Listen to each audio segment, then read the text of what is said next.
whether in private or on the show, please go to dogmanencounters.com and submit a report. I'd love to hear from you. Tonight's guest is Rick. Rick, welcome to the show. Thank you, Vic. Thanks for being here. Rick, please give us a brief bio on yourself. Well, my name's Rick. I'm 52 years old. I'm married, have 2 children. I live in Central Florida. I'm a semi-retired now software engineer for Siemens. I'm a former U.S. Army 82nd Airborne for 8 years, and that's pretty much it. Thanks for your service to our country. Oh, you're very welcome. Rick, how much time did you spend in the woods before you had your encounter? Oh, I grew up hunting, Vic. From the time I was old enough to carry a gun, I grew up deer hunting, squirrel hunting, rabbit hunting as a small child, and then advanced into the larger game as I got older. All my life, every chance I had to get into the woods to hunt, fish, camp, you name it, hiking, we were out there. And living in Florida and the weather's always good. Down here, we spend a lot of time out hiking and hunting and camping. Well, it goes without saying you're definitely no stranger to the woods. Oh, no, I spent probably most of my youth out in the woods, so, I was very, very familiar with them. Sure sounds like it. What was your take on the existence of cryptids before that dogman came after you that day? I never really had any interest in them. I heard of Bigfoot and stuff. I really didn't think anything about it. I didn't follow them. I'd never even heard of what a dogman was. I'd never heard of a dogman at all until I'd heard of your show. But I didn't follow that kind of stuff. I was more into the sports and music and stuff like that. I wasn't really interested in cryptids. Well, that doesn't make you any different from most people. The Daniel Boone National Forest is where your encounter happened. What can you tell us about the park? Well, it's a very large park in southeastern Kentucky. The Cumberland River actually runs through it. And the area where I was at, it's very densely forested, very rocky and hilly, coming off the Appalachian Mountains there. And it's got several river areas that run through it, but it's extremely thick and overgrown in most places. Yeah, that is a big park. Your encounter is not the only dogman encounter I've heard of that happened in that park, by the way. Did you know that other encounters have happened there? No, sir, I did not. That's the first I've heard of it. I did recently hear about some incidents in the Land Between the Lakes area over on the western side, but as far as Daniel Boone, I'd never heard of anyone else seeing anything there. But I'm not surprised. After what I saw, anything's possible. Oh, I'd say so. Considering that the Daniel Boone is in Kentucky, why did you decide to go there, considering you lived in Florida at the time? Well, it's kind of a long story. I actually had been invited there by my uncle because I had been put on a trial about a month earlier. And it was a murder trial. And after the trial, I was pretty depressed and everything. And so he happened to be down from Kentucky because he's from Lexington. He had been down visiting family with us down there, and he asked if I wanted to come up with him, and he was going on a fishing trip there off what's called the Rockcastle River there in the Daniel Boone Forest.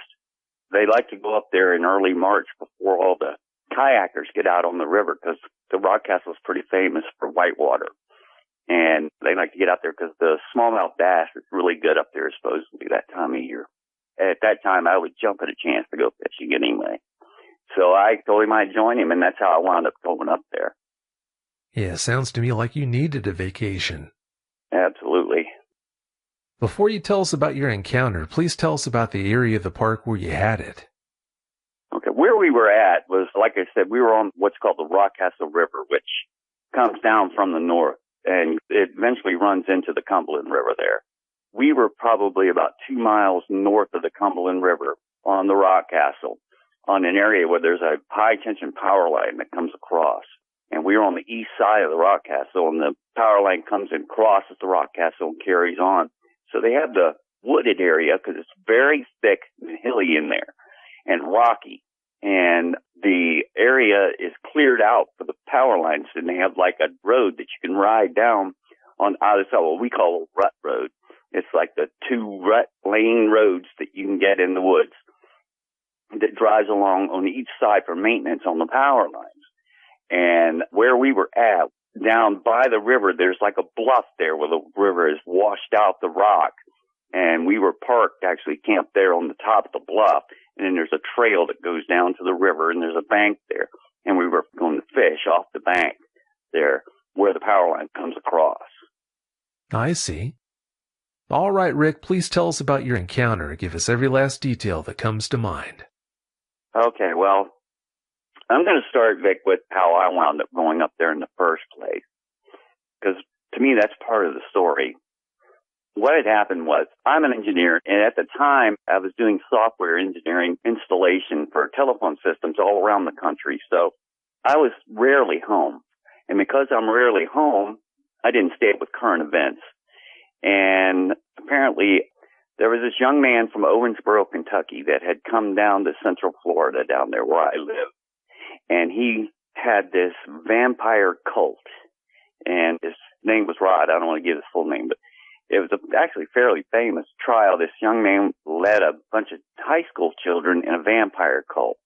And he came down to this small town where I live and had recruited several of the high school kids there to be in his vampire cult, where they would literally drink each other's blood and initiate each other into this cult.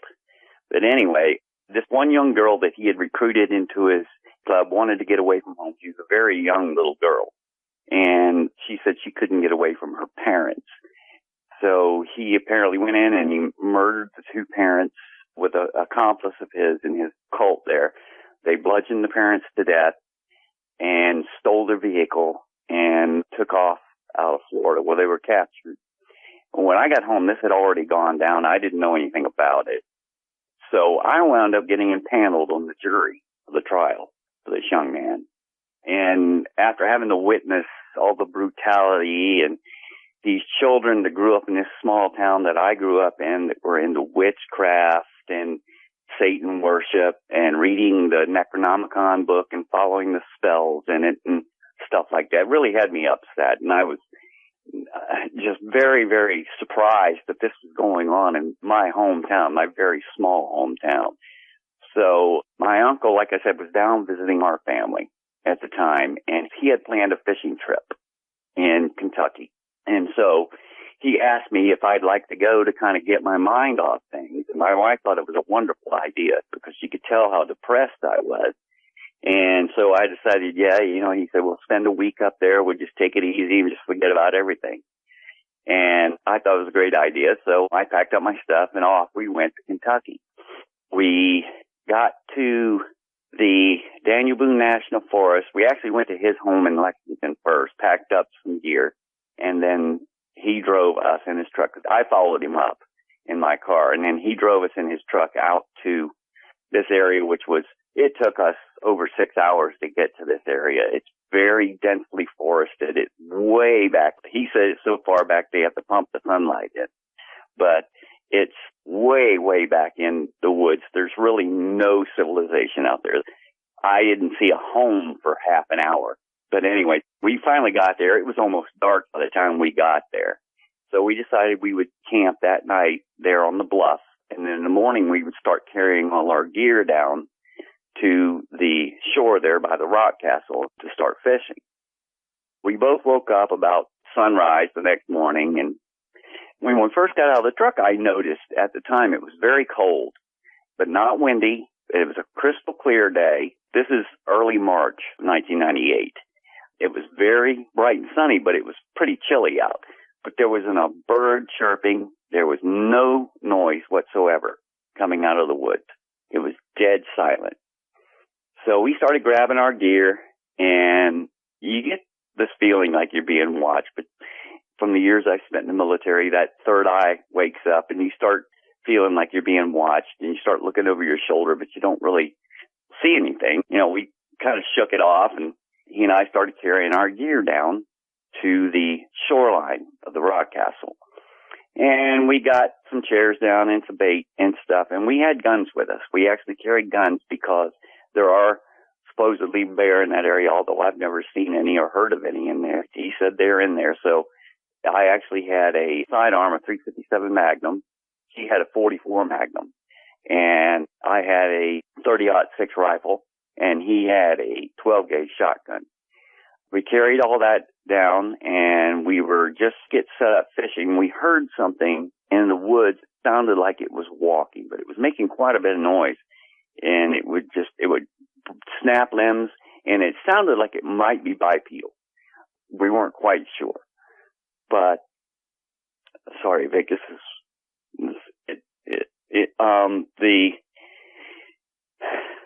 this thing, we kept looking over our shoulders, and we kept hearing leaves and twigs breaking behind us, limbs snapping, and like something was walking around behind us off to our left. And then just out of nowhere, this thing bounded out of the woods.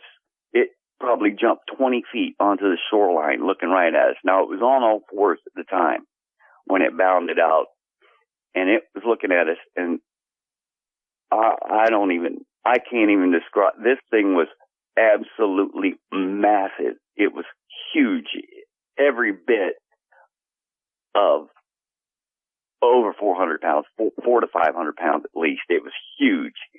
And I thought at first it was a bear, but in my mind, I was frozen. I couldn't move. And my uncle was standing behind me. I couldn't see him, and I didn't know what he was doing, but I knew I was frozen solid. I could not move. And then this thing began to stand up on its hind legs. And when it stood up, it made this, I can't describe this noise it made when it stood up. It's kind of like large knuckles cracking and air escaping at the same time. And this thing, it must have been 8 feet tall when it stood up. And it had it was solid jet black. Its fur actually looked well groomed. It was solid jet black. It had ears on the top of its head that were narrow, long, and pointed with tufts at the top, kind of like a bobcat has. It had a very large, broad head with a very long snout, but wide snout, and a mouthful of teeth like I've never seen on anything. And every single one of its teeth were sharp. And it was kind of hunched over, and I don't know if the hair around its shoulders and its back was thicker and longer, or if it was just standing up on its back or what, but it came down to some really broad cannonball type shoulders that looked human. And this thing had long arms. They were extremely muscular. It came down into hands that looked like massive raccoon hands or claws, and it had long nails on it. They reminded me of a raccoon, but just huge.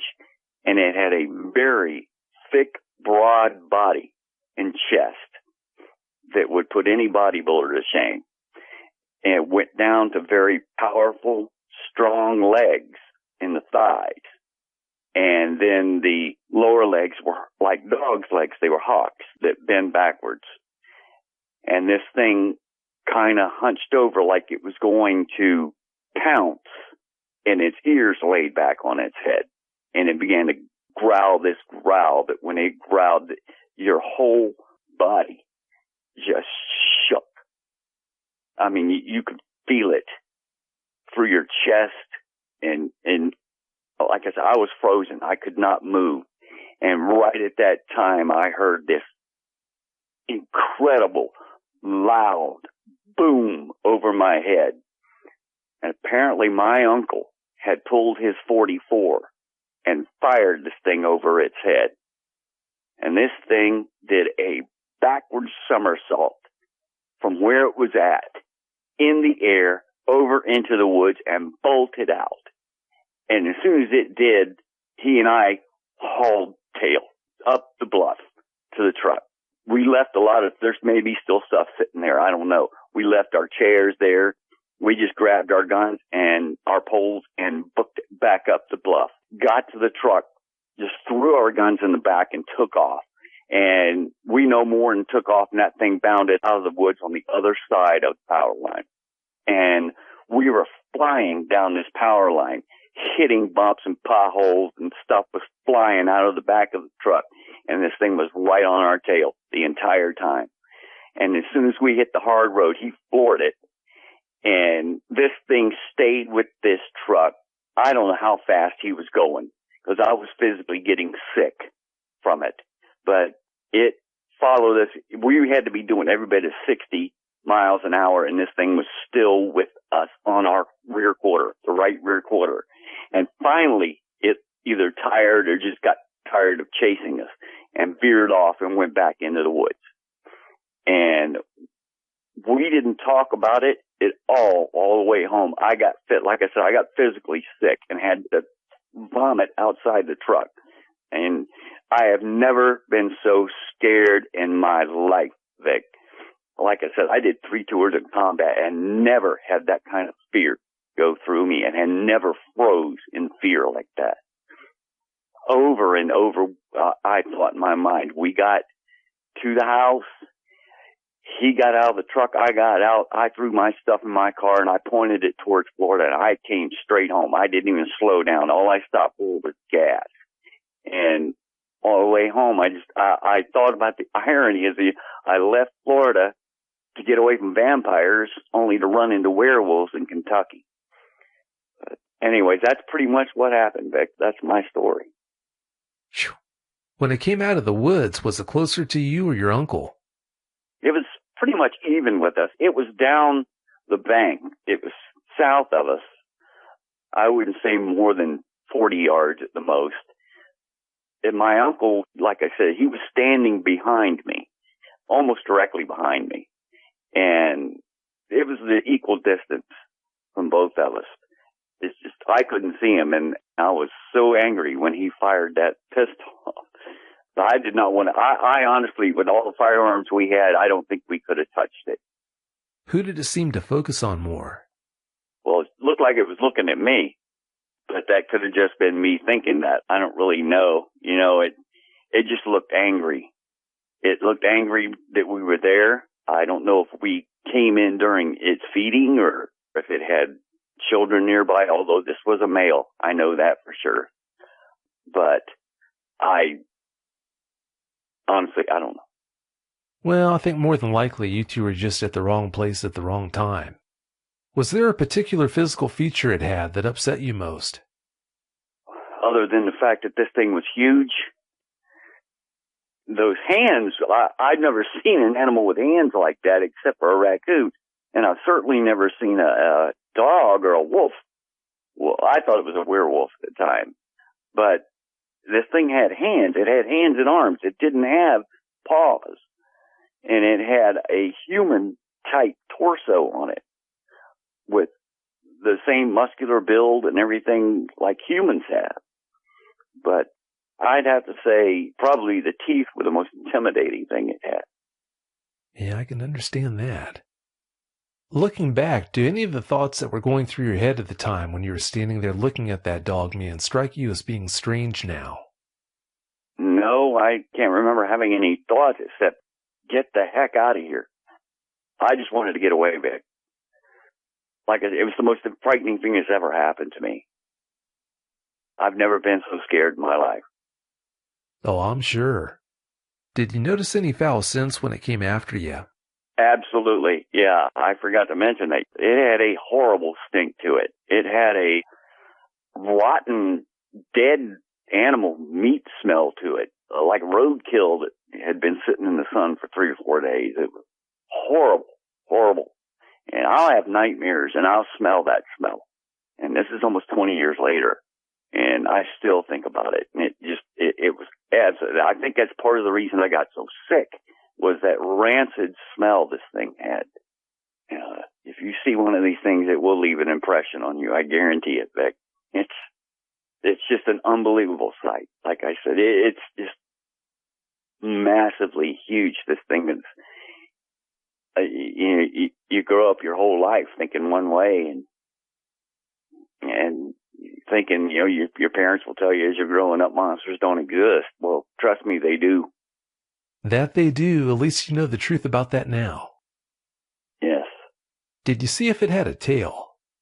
Yes, it did. It wasn't a very long tail for the size of the animal. It was a fairly short, kind of fluffy type tail, probably about the length of his thigh, maybe.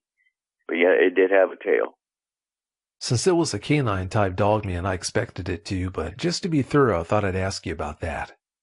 Did it seem to be more clumsy on 2 legs than it was on all 4s? It did a somersault backwards into the woods off 2 legs, Vic. This thing was, I don't think it mattered if it was on 2 or 4 legs. This thing was so nimble and so quick, yet so big. I don't think even if we'd have thrown down on it with those guns, we could have got a shot off. You're probably right. How tall do you think it was on all 4s? Oh, goodness. Probably up to my shoulders high. It's probably a good 4.5, 5 feet tall at the back. It kind of stood at a slope, kind of like a hyena does, with its rear legs seeming shorter because its front arms seemed longer. So between 4.5, 5 feet at the back. Yeah, that is big. Please tell us more about what happened after you left the Daniel Boone, such as, did you call anyone on the way home to share that experience with them? No, at the time, I didn't even talk about it. Like I say, I didn't have a phone with me. You know, of course, back then, cell phones weren't near as prevalent, but I didn't have a phone with me on the way, and I didn't really talk about it and not even my uncle, all the way up to his house with him. And then after I left and headed home, I didn't talk to anybody about it or say anything until I got home and talked to my wife. When you finally did make it home, did you do anything in particular to try and deal with that experience? Well, for weeks and weeks afterward, I had nightmares, and I had told my wife about it, and she was very supportive, and she believed me. She believed everything I was telling her. She knew I was upset, and she knows when I'm upset, and she knew that this really had traumatized me. And, I mean, I'm not ashamed to admit I was bawling my eyes out. And she fully understood. And I would wake up sometimes at night with her holding me, saying I was screaming at night and just pouring sweat. And like I said, I could smell that smell. It was weeks after that before the nightmares started going away, and I actually was able to deal with it. But I did a little research, trying to research werewolves, you know, and I'd never done any kind of cryptid research in my life. And the internet wasn't much. There was some dial-up out there, but there wasn't much on it. And you couldn't really find anything out. This is 1998. And, you know, there's not a whole lot of information. Now, I did find out some things a few hundred years ago in France and in Germany. And I had read about the Rougarou in Louisiana. But as far as werewolves, that was stuff that was in movies. These things didn't exist for real. Not that I thought. So I really didn't know who to talk to or who to go to about it. I mean, who do you go to and say, hey, I saw a real-life werewolf the other day? They're going to look at you like you flipped your nut. Oh, there's no doubt about that. Like you just said, you spent almost 20 years thinking you were the only person in the world to have a dogman encounter. How did it feel when you finally found out so many other people had seen them too? Well, much as I hate to say it, Vic, it was a huge relief, actually. You think you're the only one out there that's ever seen this thing. And I had a million things going through my mind. You know, I tried to convince myself over and over it wasn't what I saw, that I'd mistaken it for a bear. And had my uncle not been with me at the time, I probably would have been able to convince myself that I had seen something else, because you just don't believe these things exist. And so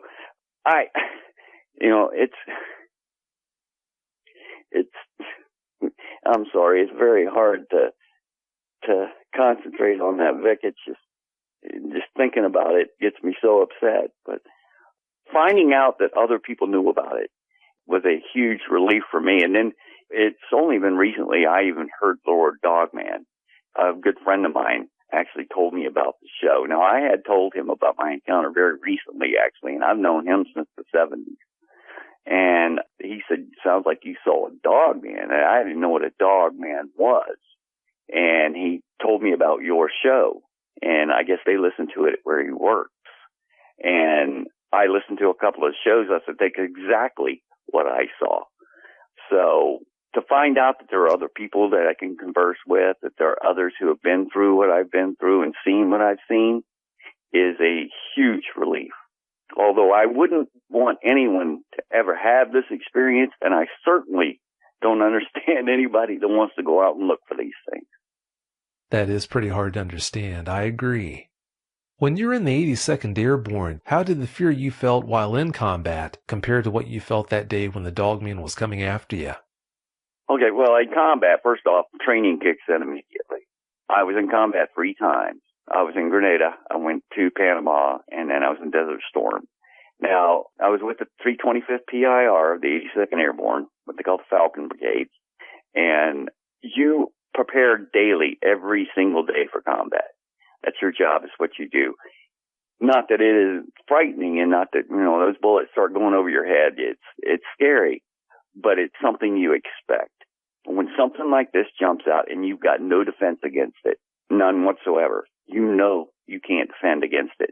And it completely is against anything you believe, then that's a whole different situation. Like I said, I've never been that frightened where I've been frozen in fear. I could not move until that 44 Magnum went off over my head.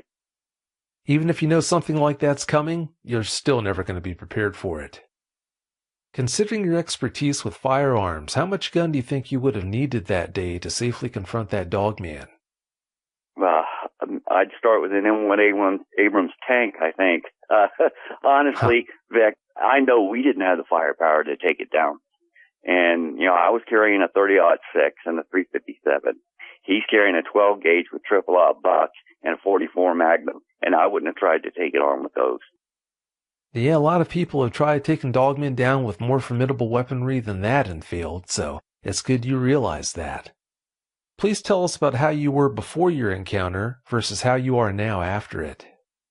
Well, like I said, I grew up hunting, fishing, camping, spent probably half my childhood in the woods. I come from a long family of hunters. Never thought about anything in the woods that was dangerous. I knew there were bears and stuff like that out there, but I had the firepower to take care of them. I don't go hunting or camping or fishing anymore. And I'll fish, but it'll be on a lake that's around the town. I won't go in the woods. I don't camp. I stay on the hard road and don't even drive in the woods. You've already talked about expected side effects, but have you suffered any unexpected side effects because of that encounter? Just how it changed my lifestyle. That's about the only unexpected is how much it changed my lifestyle, because of the fact that I absolutely do not spend any time in the woods. Whether it's alone or with a group of 10 people, it wouldn't matter for me, because 10 people aren't going to take this thing down. Not only do I hate dogmen, I really hate what they do to people. Here you've got a man who just loved spending time out in the woods. Now, because of that experience with that dogman, you can't do what you used to love doing. So it really is such a shame. Yeah, I think I ruined it for my children too, Vic, because growing up, I have a son who's now in college studying to be an engineer, and he won't go anywhere near the woods because I've always told him, stay out of the woods. There's things in there you don't know about. I've never elaborated because I never talked to him about it. I've only talked to my wife about it, and then recently my friend. But, I've always warned him and my daughter, stay away from the woods. There's things out there you just don't know. And it absolutely wrecked any kind of enjoyment I have for the woods. Yeah, that really is a shame. Do you think you might tell your kids about what happened to you that day eventually? I do believe I will. I probably am going to talk to my son about it here pretty soon. I don't worry about him going into the woods. He won't go because I guess I've scared him out of them, but he's a city boy anyways. He lives in the city, and I doubt he'll do any camping or anything like that in the woods anyway because I had scared him off. But I do plan on talking to him about it soon because the show mainly, I've discovered that talking about it actually helps. And that's a wonderful thing, Vic. It's a very unique thing you've got going here. It really is a big relief to be able to talk about it. Because even after 20 years, I started having nightmares again about it. As soon as I started talking about it, but it makes it so much easier. And then knowing that there's so many others out there who have had the same experience I had, and finding out how they're dealing with it and sharing those experiences with each other, and knowing that you're not the only one out there and that you're not crazy. And I think a big part of it is being able to talk to somebody about it. Because like I said before, you couldn't tell anybody. If I'd have said 1998, if I'd have told somebody that I saw a werewolf, they'd have looked at me like I was crazy. Oh, sure they would have. And your show is very unique in that it actually allows people to talk about their experience and let others hear their experience and share their experience and know that you're not the only one out there and know you're not crazy. These things really do exist. Misery does love company, and when you find out that so many other people out there have gone through the exact same thing that you went through, it does help a lot. Now that you've seen one, what do you think dogmen are? Well, when I first saw it, a million things went through my mind, from trying to pawn it off as something else, and try to convince myself that I didn't see what I saw, because it was broad daylight. There was no full moon out, so you think werewolf, but that's not when they're supposed to be out. And you think, well, is this some kind of mutated wolf? Is this some kind of mutated bear? This was around the Dolly the sheep time when they cloned the sheep. You think that some government agency do some kind of crazy genetic experiment and create these things? You don't know what it is. So finding out that these are actually living, breathing animals that exist out there, but they're very secretive, and for some reason our government doesn't want to acknowledge they exist, but they do exist, and knowing they are real, flesh and blood, they're not really supernatural that I could tell, and most people say that they're just living, breathing animals that are out there. We just don't see them that much. Someone had said one time that now that you've seen them, you can see them. When you know they exist, you can see they're out there. In a lot of ways, I think it is a matter of the fact that you're looking for them makes you a lot more likely to see them. Maybe there's more to it than that, but we really don't know. Between you and your uncle, who had a harder time dealing with that experience? I honestly think I did. I was thinking about it after I talked to you the other day, and I had remembered him, and it didn't register with me at the time because I didn't know what he was talking about. But after recently finding out more about these sightings in Kentucky, he had actually said something. That's what happened at the LBL. I didn't know what the LBL was at the time, but now I know. It's the Land Between the Lakes area, and I guess there's been some pretty bad sights. So he must have known that these things were up there already, or something was up there already. But he seemed to deal with it. Unfortunately, he's passed away. He passed away several years ago. But I think that probably he dealt with it a lot better than I did. Of course, he was several years older than me, but he seemed to deal with it a lot better than I did. Like I said, we didn't talk about it a whole lot, but he didn't seem to lose any sleep over it. I certainly did. I don't know if he had nightmares. He never told me he did, but I know I did for a long time. So to be honest, I would have to say probably me. I had a much harder time dealing with it because it just wrecks your entire paradigm. Everything you believe that you've been taught, that you know from the time you're born till you have the experience, it's gone. Everything's completely changed, and you've got to completely change your mindset. Yeah, it's funny how it has a tendency of doing that. Speaking of the sightings in Kentucky, did you know that they've also been seen in Florida? I do now. No, honestly, I didn't know anything about there being dogmen in Florida. Now, I spent, like I said, my entire youth in the woods here in Florida. I've never seen anything like that here. I had several bobcat encounters and Florida panther encounters, even saw a black panther in the wild, which is extremely rare. Lots of black bear, bobcats, stuff like that, but I've never, ever even seen a track from one of these things out there. So to find out they're here, that's even more reason for me to stay home. Oh, I'd say it is. Before you saw that dogman, did you like to watch werewolf movies? And if so, did that change after you had that encounter? I never watched them. I was never into the horror films and stuff like that before. I think actually I watched them more afterwards. I certainly did watch to see if I saw anything Hollywood was doing that's close to what I saw, and I did In that movie Van Helsing, that one at the end, that big black one at the end, was very close. If the body had been thicker on that one, the one I saw, it was very similar to that one from Van Helsing at the end, but it had a thicker body, just as muscular, but a lot thicker.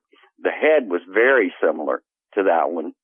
Jody Cook has one of his books about werewolves, and there's a picture of a brown werewolf head on that book cover, and that is almost exactly the head of the one I saw, with the ears a little more pointed on the top, with little tufts of hair at the top like a bobcat. But this was very similar. But that one on Van Helsing at the end, the big black one, that was pretty close to the one I saw. Yeah, that's not the kind of creature you want to run into in the woods, that's for sure. Well, Rick, it's about time for us to get out of here. Before we do you have any closing comments you'd like to share? Well, first off, I want to thank you for the show, Vic. It's a wonderful show, and it really is a lot of help in putting us in touch with one another, letting us know that we're not alone, that we don't have to go through this alone. And now I just want to let anybody out there that doubts these things are real. Believe me, they're real. And whatever you do, do not go looking for them, because you can't outmatch them. They're a formidable beast. They're obviously living, breathing flesh, and they have to eat. So if you do go looking for them, go with a group and be very careful. But thanks a lot, Vic. I appreciate it. Oh, you're welcome. Thanks again for your time and coming on and telling us about that experience. I really appreciate it. You're very welcome, Vic. Have a great night, okay? You too, Vic. Thank you. Thanks. We'll see ya. Bye. Bye. If you've had a dogman encounter of your own and would like to speak with me, whether in private or on the show, please go to dogmanencounters.com and submit a report. I'd love to hear from you.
Hi everyone, thanks for listening to another episode of Dogman Encounters Radio. I'm Vic Cundiff and I'll be your host for the show.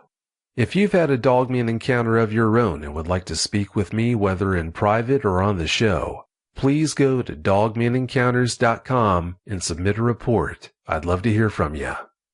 Almost all of you are going to recognize tonight's guest. Of course, I'm talking about Josh Turner. Josh, welcome back to the show. Hey, Vic. Thanks for coming back. Josh, for the listeners who haven't heard you on prior episodes, please tell them about yourself. Well, I guess there's not much to tell. I mean, I own a security company. I run it. I have a business partner. Been doing it for 12 years. I like to collect stories about a lot of different subjects, paranormal, in particular Dogman, because I had a Dogman encounter. And if anybody knows, it was on episode 55. That was my first time on your show. And that's pretty much it. For anyone listening to the show tonight who hasn't had the privilege of listening to Josh before, you're definitely in for a treat. You shared some great news with me about an eyewitness you've met because of the show. Please expand on that for us. There was a girl that reached out to me from California, and she told me about her encounter, and we ended up talking every day. This was back in February. Started dating, and now we are seeing each other, and she's moved to Austin, and we are together. So that's pretty cool. And it was all because of the Dogman thing that we actually started going out, because when she first told me her story, she didn't think that I would believe her. And I'm going like, are you kidding me? All the stories that I've gotten from people over the years. So yeah, that's pretty cool. And I appreciate that, Vic. I thank you for that, because I'm engaged. Well, you're welcome. Congrats on that. For those of us who can't get enough of your stories, you've got more good news to share. Please tell us more about that. Well, I'm actually getting together with a friend of mine. His name's Armando Salazar. He was a BFRO member. I don't know if he still is, but I know he was. And we are putting together a show. He's in the process of moving up here to Austin from Houston. And he's a retired ex-military, really good guy. I get along with him very well. And we've been kicking around the idea for the past year or so about putting together a show, but now we're in the process of moving it along so that we can get it started. And he's been working on it, getting equipment, and it's going to be about the paranormal. And I appreciate you giving me a platform to get started in this, because it was never an intention of mine to do this, to have a show or anything like that. But especially after coming on to your show, I got so many reports and so many people that wanted me to tell their story. So I thought, man, this is probably a good idea, because over the years, like I told you, when I would talk to somebody, anybody, especially doing security, you work overnight and you meet all kinds of people, especially night people, I asked them if anything strange or weird or odd has ever happened to them. And inevitably, if you ask enough people enough times, you'll get a hit. And sure enough, man, there's a lot of people out there who've had a lot of strange paranormal stuff happen to them. And that's what my show is going to be about. It's going to be paranormal. It's not going to be just Dogman. So anybody out there who listens to the show, if you've had a ghost encounter or if you've had any kind of anything, if you want to give me your story, maybe we can get it on there. Maybe we can interview you on the show. It's going to be a pretty open show. We're going to do some interviewing and we're going to do some storying. And that's pretty much it. I'm also in the process of writing a book. I've only gotten through the first chapter so far because I really don't know. There's so many stories that I got. I don't know how to put them all together, but I'm trying to get it together so I can have it for posterity. If something ever happens to me, at least it's recorded and it's in a book and everything, because there's so many stories in my head. My girlfriend's like, you really got to get these stories out of your head and put them onto paper so that something ever happens to you, there's a record there.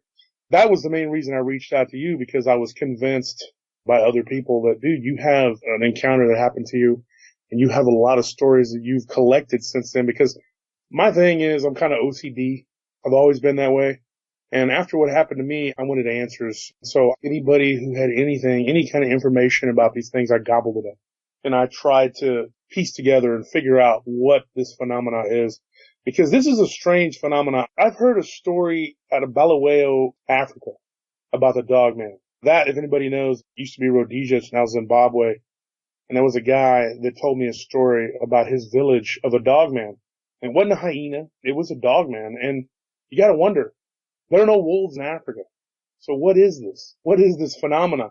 The story was just a tale. It wasn't like an encounter or anything. He just said there was a story about a werewolf type creature that was harassing people and killing goats on the outskirts of Bulawayo.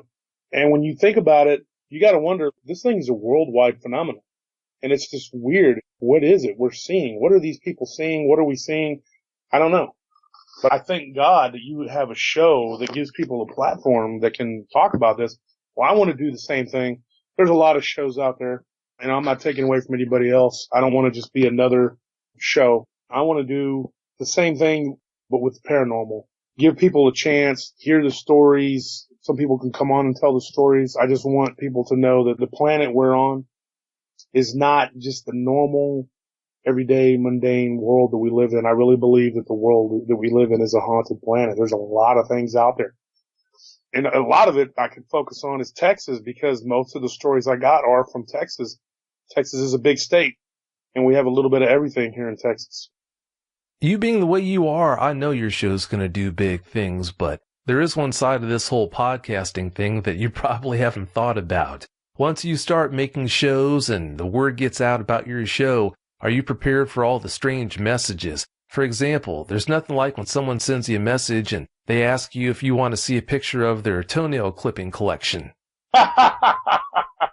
You know, there's nothing like that. Hey, Vic, you want to see my toenail clipping collection? Yeah, you just wait till they start coming in on you. I've already had a few of, not toenail collections, but I've had a few. So like I told you before, there was a guy up in Pennsylvania that was like, I'm a werewolf.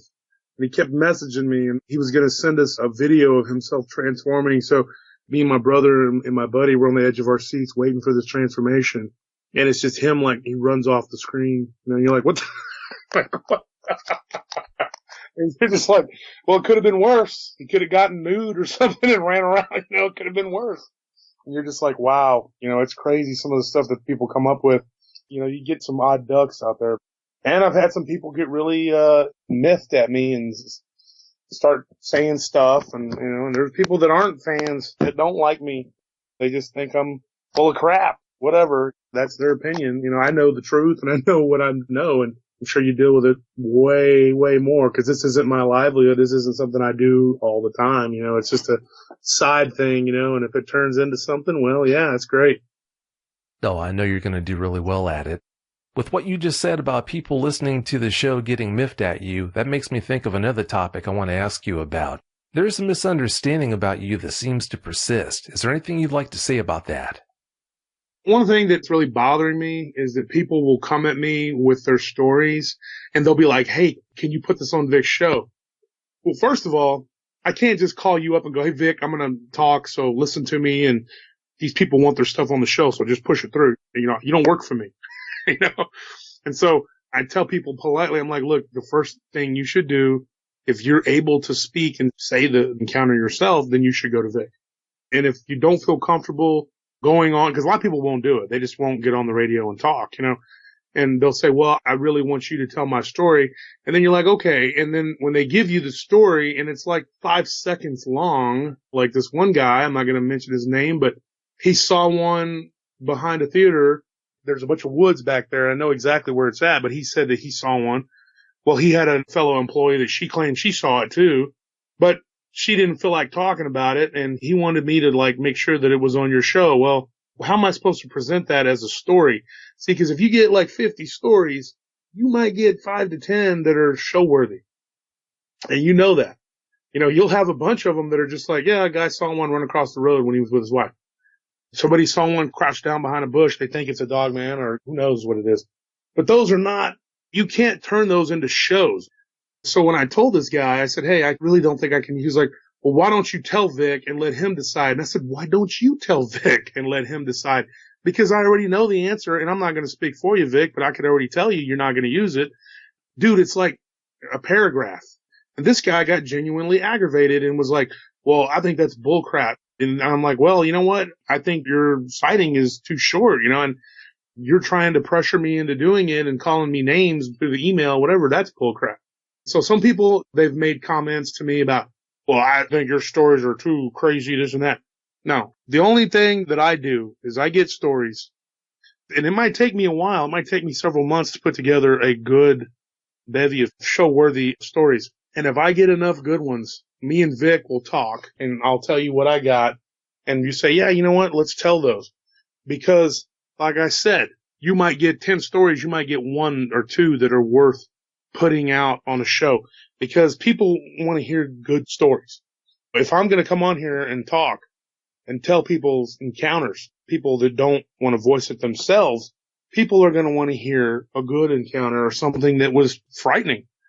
You know, especially being October. That's why we chose to do it in October, because this is the spooky, scary month. I've collected some really good ones. But remember, folks, for every one story that I tell on here today, there were 3 or 4 that didn't make the cut. And if yours were one of those, I sincerely apologize. I wasn't trying to be rude. I didn't cut you out or leave you out because I'm a mean guy or I'm a jerkhead or anything like that, you know. Now, I did do something a little different on this show. There's about 3 or 4 of these that are going to be from Texas, and the other ones I went out of the state a little bit. Now, I don't usually like to go out of the state because I don't like to step on people's toes, but this time there were a couple that were too good to pass up, so I'm like, oh yeah, I'm definitely going to hang on to those, and I'm going to tell those on Vic's show. So I got these stories together, and I don't like to come on the show unless I got something. You know what I mean? I got to have something to bring to the show. I want to come on the show and I want to tell a story with some substance, something that's going to grab you and go, wow. Because in my mind and what I believe, these things, they're dangerous creatures. And there's an opinion that a lot of people believe these things are evil. Now, I don't know if I believe that. I try to reserve judgment about that. But in my heart of heart, I never want to see one again because it scared me really bad. And I'm a big, strong guy. I mean, you know, there's a lot of people on my Facebook, they know. I'm a big dude. I'm a weightlifter. I'm a strong man. But there's no kidding myself into thinking that if something ever happened that I could stand a chance against one of these things. I don't recommend anyone messing around with this stuff. Now, if you're a researcher and you want to go out into the bush, that's okay. You do what you got to do. But it's not something that I will ever recommend to any normal person to go out there and mess around with these things because that's not my thing. That's not my bag. But I know that a lot of people want to see it. A lot of it is just you want confirmation that it's real. Take my word for it, it's real. If you don't want to take my word for it, take the word of the eyewitnesses that come on Vic's show.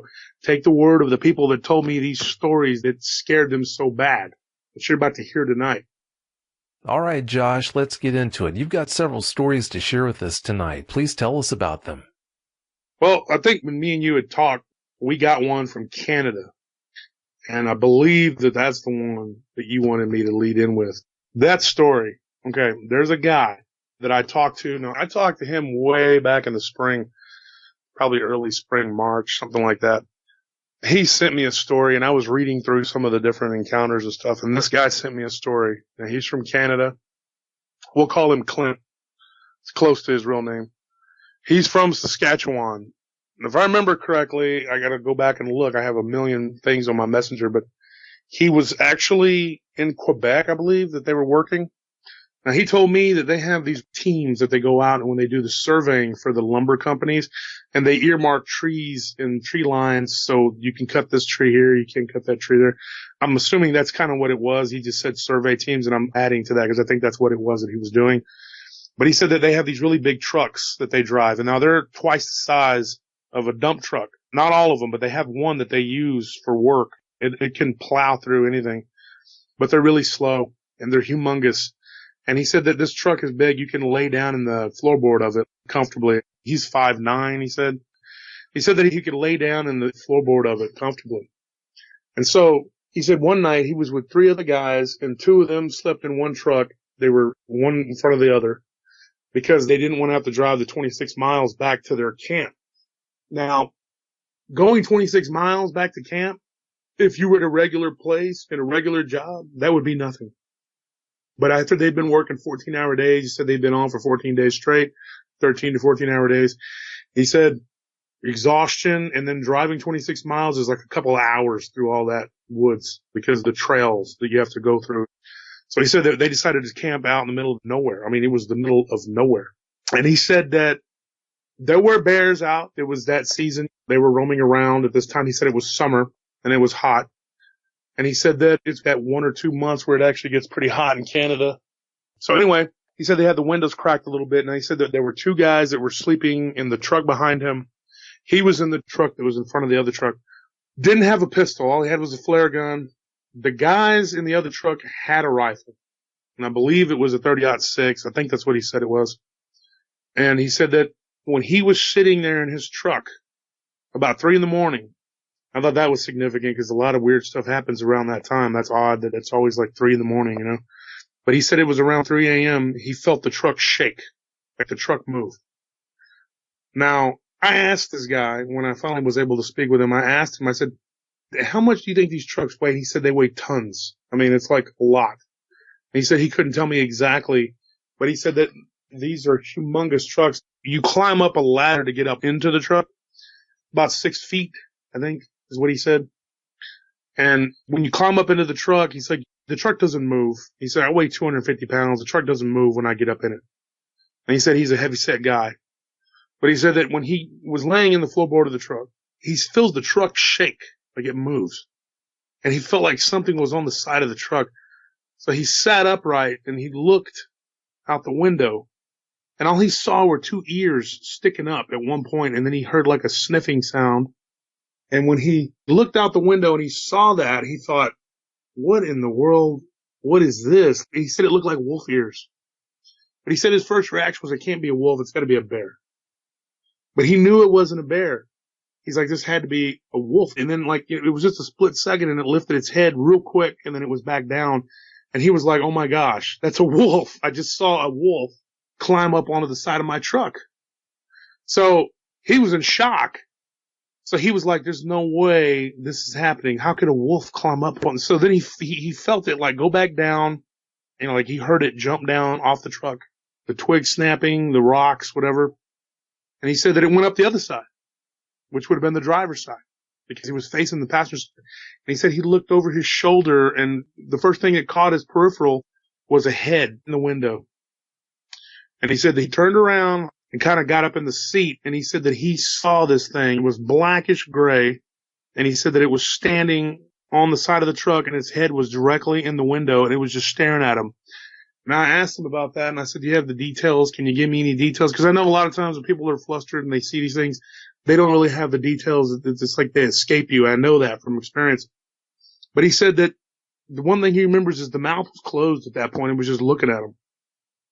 And he said it was just staring at him, like not blinking, it just staring at him. And he said it had like human eyes. And he said that he was just looking at it. It was looking at him. He could see it in the moonlight. Clearly, it was a full moon. And he said that its head was gigantic, that it covered up the bulk of the window. And he was like, what in the heck am I looking at? What is this thing? And he said he was stunned. He didn't know what it was. And he said that it lifted up its hand. Now, I asked him about that too. He said it had a hand.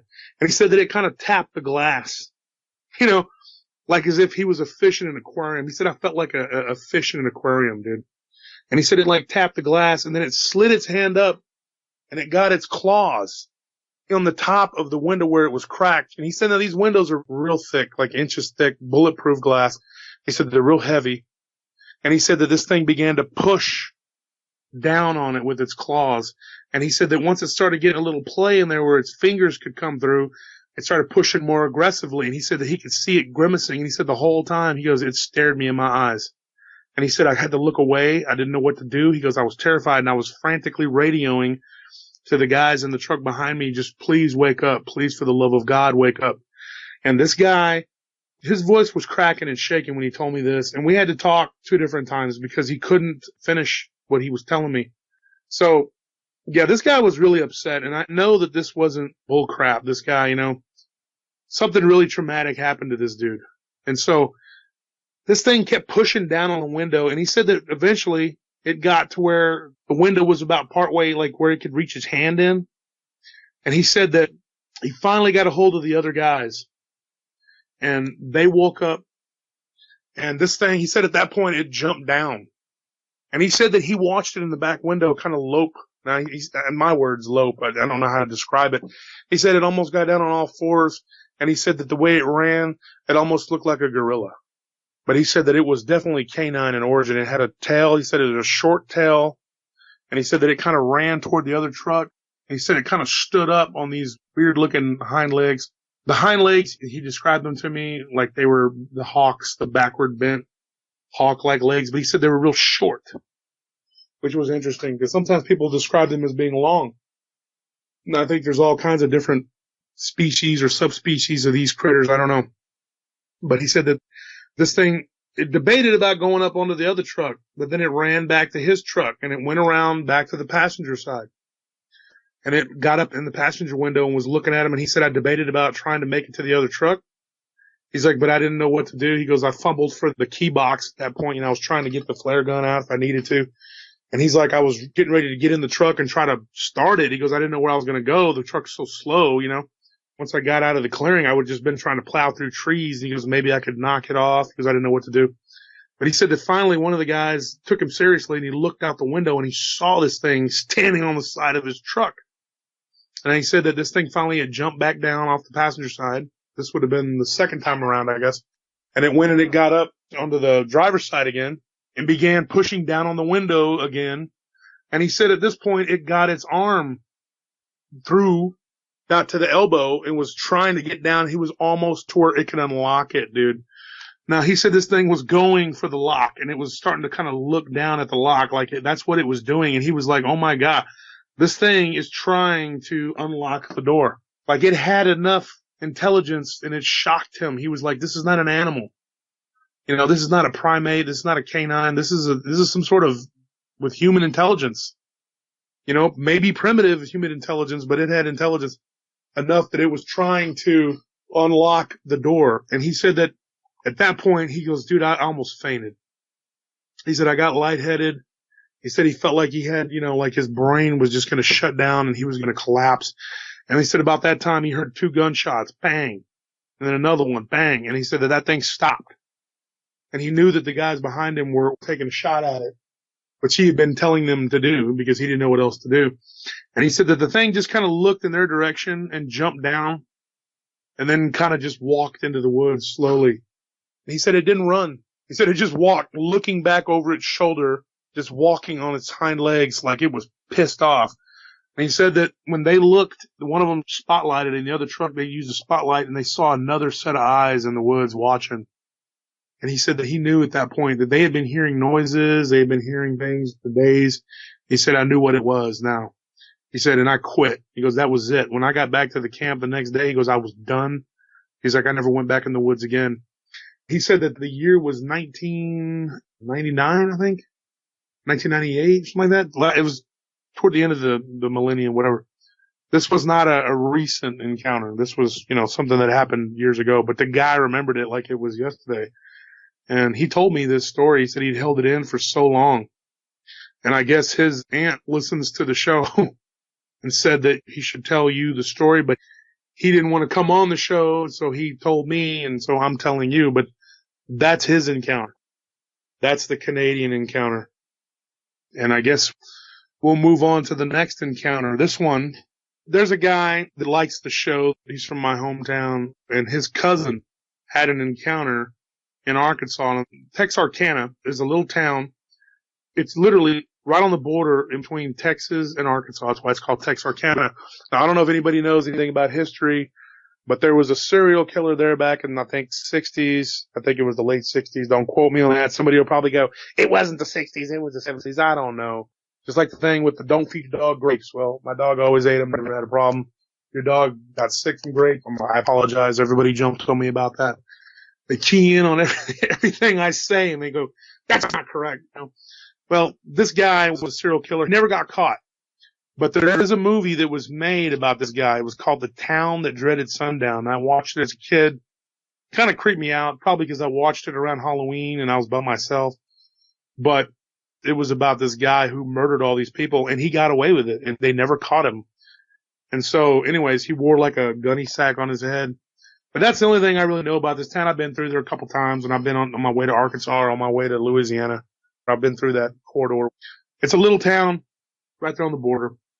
This guy went out to hunt deer on a lease. They said it was north or northwest of Texarkana, something like that.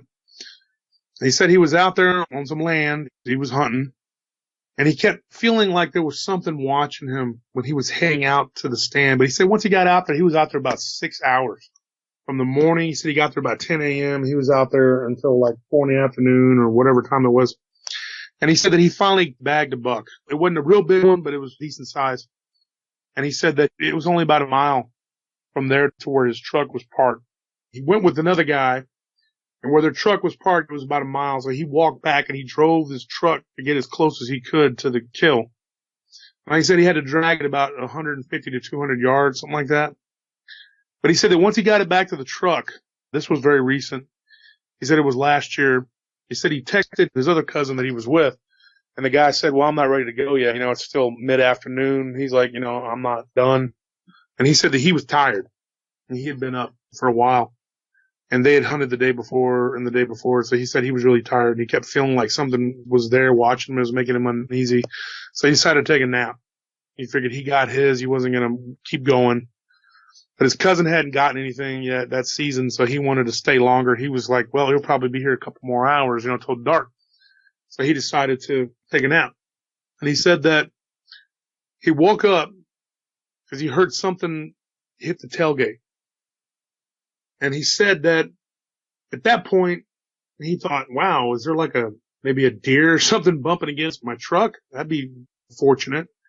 So he looked up in the rearview mirror, and he said it was just getting dark. It had just gotten dark, and where he was at, there was a canopy of trees. There was a lot of trees, so it was already pretty much dark, but you could still see a little. And he said that there was something standing at the back of his truck. He could just see like some fur or something over the top of the tailgate. And he said that he heard the tailgate latch open. And he said that it began to move down, and he was like, this was unbelievable. He said he was looking at it in the mirror going like, is this really happening? My tailgate is literally being lowered, but I don't see anything. I just see like this poof of hair. And he said he flipped on the cargo light, and that's when he saw it. And he said this thing kind of ducked down like it was trying to hide, but he said that he caught a glimpse of the head, and he just saw this furry, poofy head. And when he told me that, poofy is the exact words he used, I asked him, what does that mean? You said it was poofy. He said it was like if you took a chow dog. Now, this is what he told me. He said if you took a chow dog and you bathed it and then you like blow dried it, he said, because one of his ex-girlfriends had a little foo-foo dog. I forgot what kind of dog he said it was. He said, but it looked almost like a chow, but it had big pointy ears that stuck out, but the poof on the top of the head stuck out more than the ears. That's what he told me. And then the weirder thing about it was he said that it kind of ducked down behind the tailgate, and he was like, I wanted to get out and look. He goes, but I didn't know what the hell the thing was. And he said, and it had a big head. He said, and it scared him. But then he said that he saw this weird looking arm. And he said that the arm was black, and it had these really white looking nails on it. And he said the nails looked like talons, like claws. And he said that he just saw one arm slide up real quick and just literally impale the deer's neck, like grab it by the neck. And then the other arm grabbed the thigh or whatever. And he said that he just saw it yank it. First it was one hand, then the other. And he said it just yanked it off the tailgate. And then he said it began to drag it really quickly out into the woods. He said he was staring at this the whole time. And he said he had a pistol, but he did not want to shoot at this thing because he was just terrified. And he thought, why the f- am I still sitting here, and he said, he's like, I was stunned. He goes, I was too scared. He goes, my legs were shaking. He's like, he goes, dude, I felt like I was going to throw up. And he said that this thing was so weird looking, dude. He said that the arms and legs were smooth. He said it was real black, like a black chow with poofy hair, but smooth looking black arms and legs. Like he said that the hair might have been just really short on the arms and legs. It was weird. He said it was almost like if somebody was wearing a fur coat, but like the best werewolf mask you could possibly imagine. He goes, I don't know what it was, dude. It was just so scary. And the hands, the nails were so long. He said it was so creepy. He goes, I don't know what it was, dude. He goes, it just didn't, he goes, I couldn't figure it out. He said finally he just took off. And then he texted his cousin and he drove out there to where his cousin was at and said, I'm on my way over there. And he described it to his cousin. His cousin looked in the back of the truck, saw the blood, saw that there was a deer back there, and was like, what happened to your kill? He said, this thing took it. He's like, we got to get out of here. There's some kind of weird creature out here. He told me it wasn't overly tall. He said it was probably about 6'3", 6'4", he estimated. He said the legs were bent, but they weren't pronounced. When I described to him the backward bent legs, he didn't recognize that. He said that it looked hunched over and its legs looked human-like almost, but like with weird looking feet. And he just said, I don't know how to describe the feet. They're like pawed feet, but kind of big, He's like, that's the best I could see of it. He goes, my head, I was turned looking at it when it was pulling it away. And he said it never took its eyes off of me. And he said that it opened the tailgate. I mean, I don't know what to make of that story. That story's crazy. But that was my Arkansas story. And I apologize to everybody because my voice is I just got over a slight illness and my voice is kind of messed up here. But I got another one. Now, this one is out of Norway. I'm getting out all the out-of-state stories first. Now, this guy, and I have permission to use his story, but I didn't ask permission to use his name, but I'm sure he'll know who he is, was kind enough to share his story with me. He's a guy from Germany. His family has a vacation home in Norway. And his story, and I know that when me and you talked about it, it was pretty crazy. So anyways, this guy's story, he was up in a vacation home in Norway near a lake. Now, the name of the town was Evie. It's E-V-J-E. I don't know how to pronounce it. Evie, or I don't know how to pronounce that. My nephew was trying to tell me how to pronounce it. I don't know. But anyway, this was a family vacation home. And he said that the nearest neighbors were like 5 miles away. And he said that they were rarely there. So if anything happened, nobody can hear you scream. I mean, he's pretty much on his own. And I really sympathize with this guy. It was scary what happened to him. He said he went out on the deck to take a smoke. And he said that while he was out there, it was about the second or third day, I think he said, he saw this strange looking hairy creature dragging a moose by the lake by its neck. And he said that when he was out on the deck, I guess he made some noise and it looked at him. It saw him. And he said that it stopped what it was doing and just stared at him. And he thought, oh my God, what on God's green earth am I looking at here? What is this thing? And he said that he said it was only about 6 foot tall. You know, he said 250, 300 pounds. Bulky, but not overly bulky. But it was short. It wasn't like the big, just like the Arkansas encounter. It wasn't a real big creature. But it had a menacing face on. He said it was terrifyingly ugly face. And he said that this thing just stared at him. And then it kind of walked into the bushes around the other side of his cabin. And he thought, oh my God, where's it going? And then he said it let out this howl, like a blood-curdling howl. And he said that it just shook him to his stomach. It scared him so bad. He went back in the cabin. And he barricaded himself in the cabin. He said he barricaded the windows and the doors, and he just sat there by the front door with an axe. Because that's all he had. He said he went to the utility closet and he grabbed an axe. And he said he sat there all night just smoking cigarettes, turned off all the lights so it couldn't see in, you know, barricaded himself in there as best he could. And he said he was too scared to try to make it to the car to get away. And he said he just sat there with the only light coming from the fire going inside of a wood-burning oven. And he said that that was all he had. And he just sat there all night with an axe. And he said that all night long he heard bellowing howls and shrieks coming from the woods and the shaking of trees and bushes. And this thing was like just making a noise, like it knew he had seen it. And it wasn't happy. It was angry.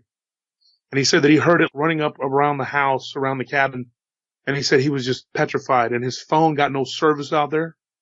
So he's like, dude, it was the most terrifying night of my life. He goes, I didn't know what to do. I was stuck. And I thought about that and I thought, oh my God, can you imagine being by yourself by a lake in the middle of the woods? There's nobody else around. What can you do? I mean, you have an axe. That's all you got.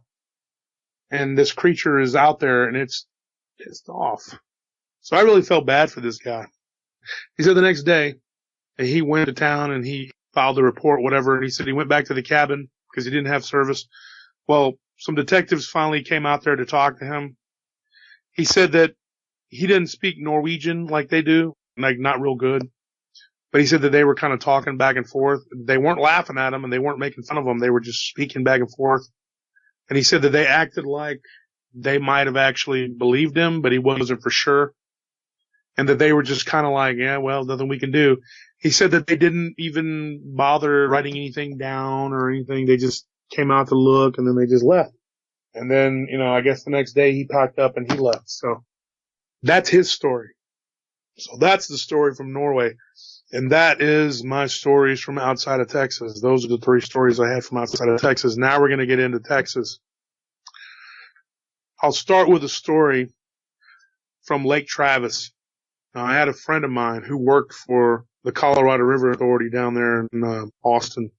Now, these guys are security, but they're police officers too. Now, what it is they have to go through TCLO certification to become cops. This guy that I'm going to tell you about, now, I went with him and a friend of mine to interview him. I met him from a friend of a friend. Now, this guy's story, we'll call him Kevin. It's not his name, but we'll call him Kevin. He is still in law enforcement. He's relocated to another state because of what happened to him.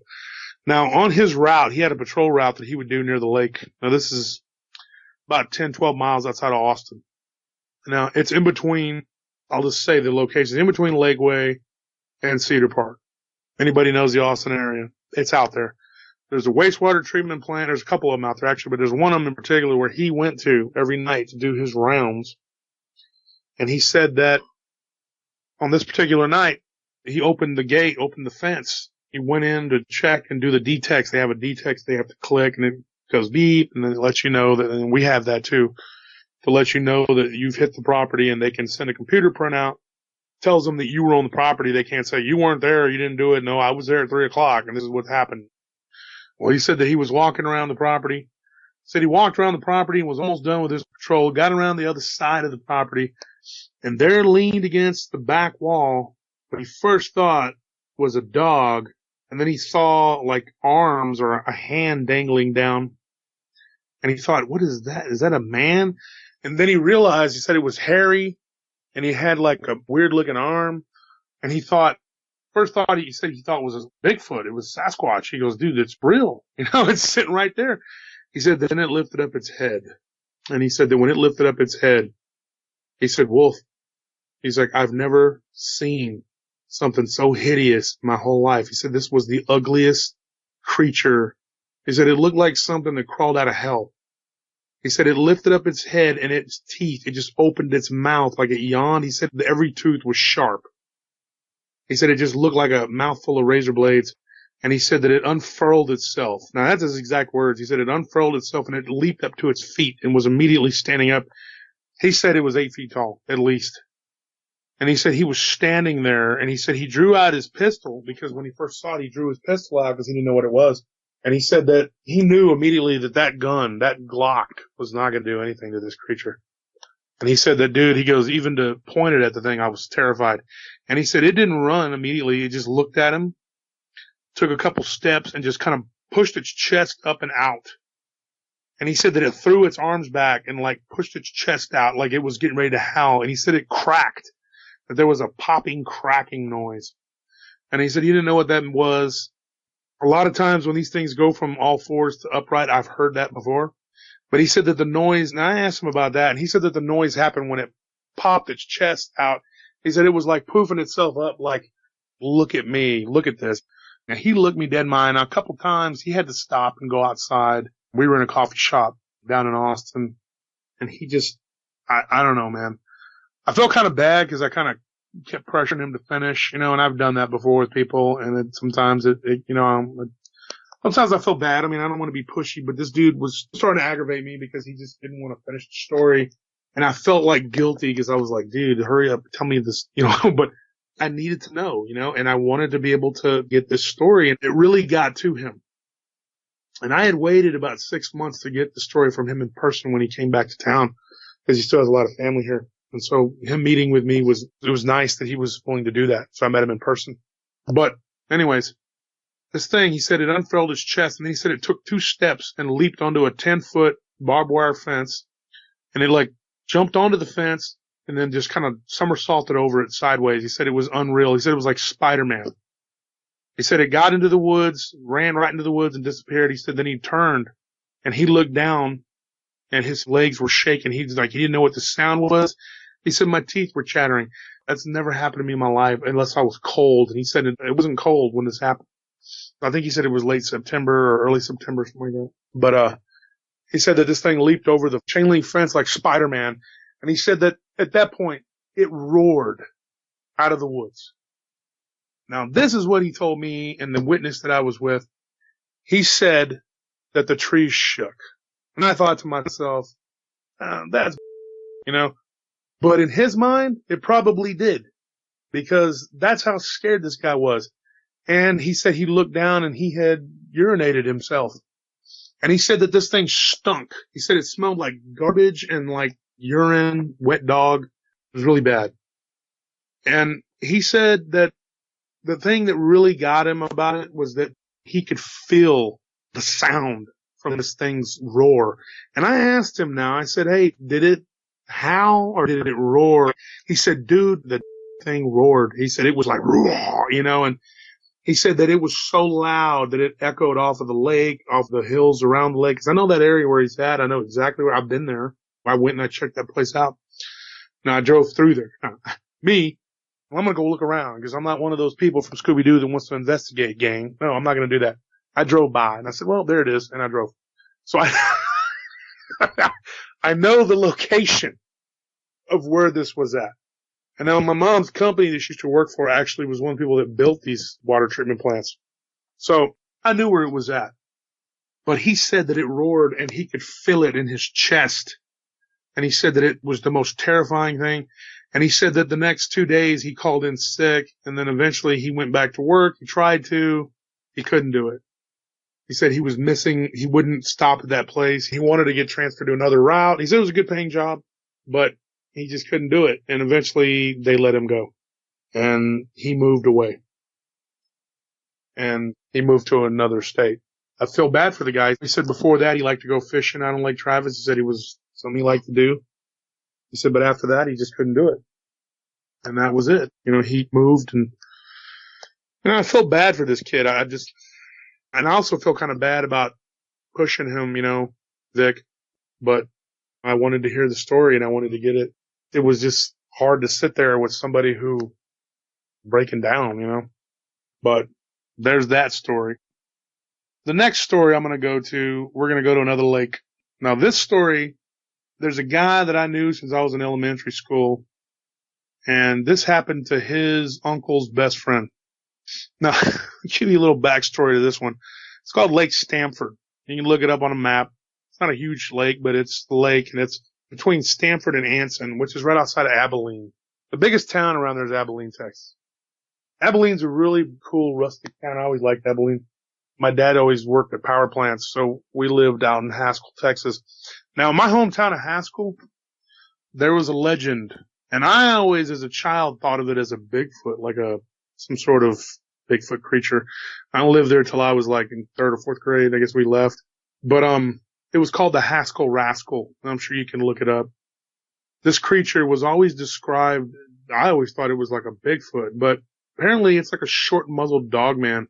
Because the more research I've done into it, some of the old accounts of it talk of it as a wiry-looking, kind of skinny dogman type creature.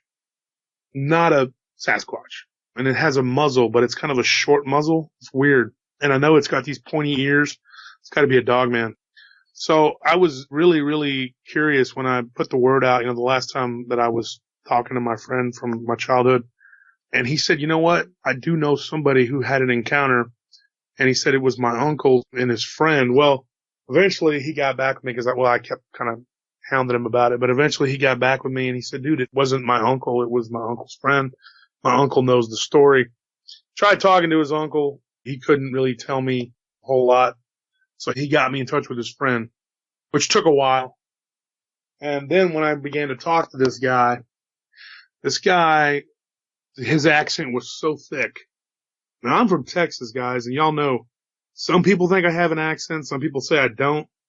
I have a little bit of a drawl. I've worked on it. I live in Austin. It's very cosmopolitan here. There's not most people in Austin. When people come to Austin, they're like, wow, you guys don't really talk like you're from Texas. But most other places in Texas, they do talk like this. Well, this guy's accent was so bad. It was hard to try to talk to this guy. And, it's also hard to talk to somebody who's trying to watch a NASCAR race. That was another thing that was aggravating about this dude, because he wasn't overburdened with an abundance of education, obviously, and he was kind of aggravating me, but I stuck with it, folks. I got you the story. But anyway, I let him go a couple times and finally got back to him when he wasn't fighting with his family or whatever he was doing. They had some kind of meatloaf dispute going on. I don't know. Anyways, I finally got this guy to tell me his story. And then he asked me what it was for, and I told him that I collect these stories and that if I could use it on the air. And he said, I don't give a crap, whatever. So, anyways, guy's name is Wade. Doesn't care if I use his name. Anyway, this happened out of Lake Stamford. Him and his buddy were out on their boat fishing. And it was near dusk. They made that perfectly clear that it was near dusk, that it was almost dark. that it was 8 o'clock in the summertime. He told me this very many times that that's when it was. So I know that much.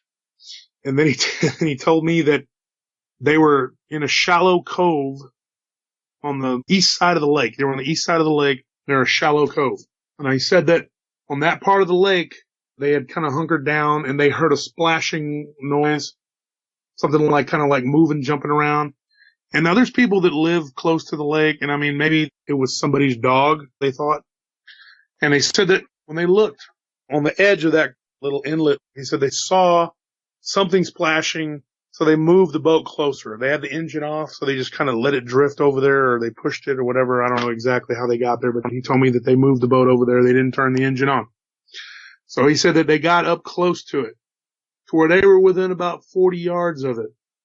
And he said that they knew at that point that it wasn't a dog. They didn't know what it was, but they just sat there observing it for a few minutes. And then he said that this thing kind of flipped around like it was trying to catch fish or something. And he said that the water was pretty shallow at that point, that it was during the drought. And he said that when they drifted closer and closer, the thing took notice of them. And he said that at that point, they realized just how shallow the water was because this thing stood up. And he said when it stood up, it was just up to about where its knees were. So I couldn't confirm the legs. I couldn't confirm what kind of dog man this was, what this thing was. But the close proximity to Haskell, anything in that area, it's the Rascal, it's what they call it. This thing stood up and then it just kind of stared at him. He said it was just covered in mud. It was ugly as heck. And he said that the face of this thing, and he described it, it had a muzzle, kind of a short face. He said he saw it turn its head side to side and look around. And he said that when it saw him, it stood there for a minute and then it just started to run toward them, like coming toward them in the water. And that it eventually got to where the water was a little bit deeper and it started to swim quickly toward them. And he said that they were starting up the boat and they were trying to get the heck out of there. And he said that the boat had a pretty good engine on it, so that they outpaced it. They began to get out of there. And he said, but its closest, it probably got within maybe, 15 yards of them.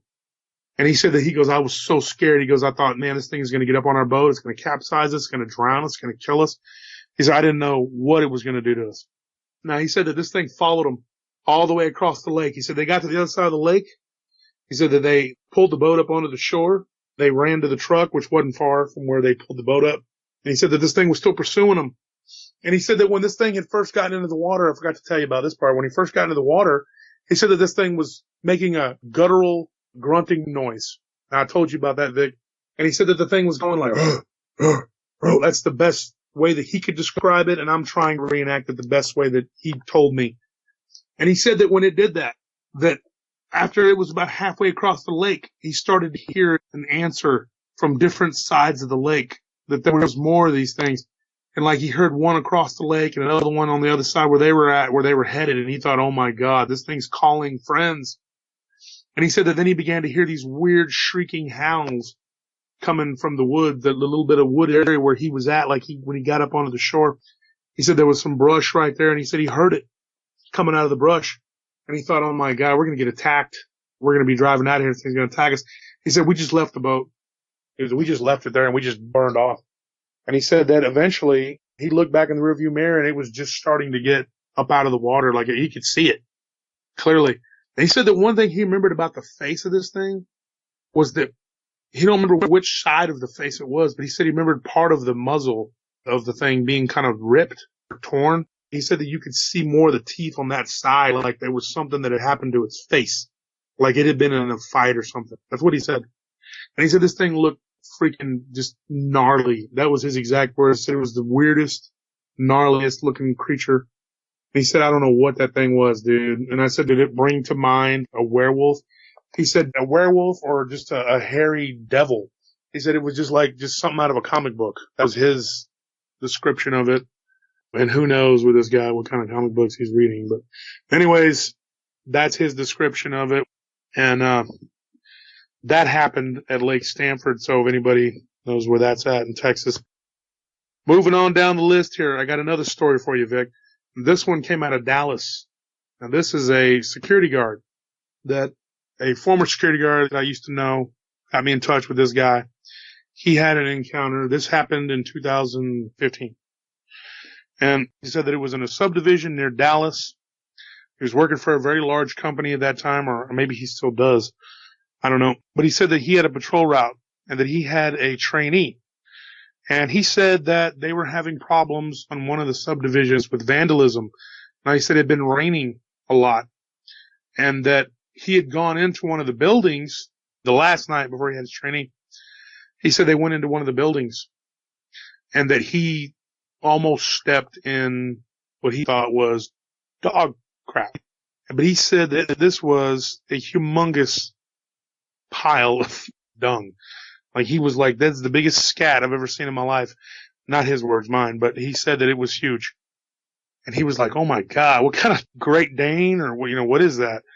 And he said that the building, they were all shells at that point. They had the Tyvek wrap on them, just the shell. None of the drywall was put up. But he said that something had been in there because he said it smelled like a wet dog mixed with pee and maybe blood. Because he said he smelled iron in the air, and I'm thinking maybe that's blood. I don't know. That's my words, but he said it smelled like urine, wet dog, and garbage. That's classic. Now, I did lead him a little bit. I asked him, I said, did you smell like a rotting smell? And he said, yes. So it wasn't like he just came out and told me that. I asked him because I wanted to know, because I need to know if these people were being honest. So anyways, he tells me this story. He said that that was the last night that he was without a partner. And he said that he walked out of the building and he was thinking, man, I don't know what kind of dogs are coming up in here. But there had been reports that there was some broken lumber and some beams had been snapped. So they thought vandalism.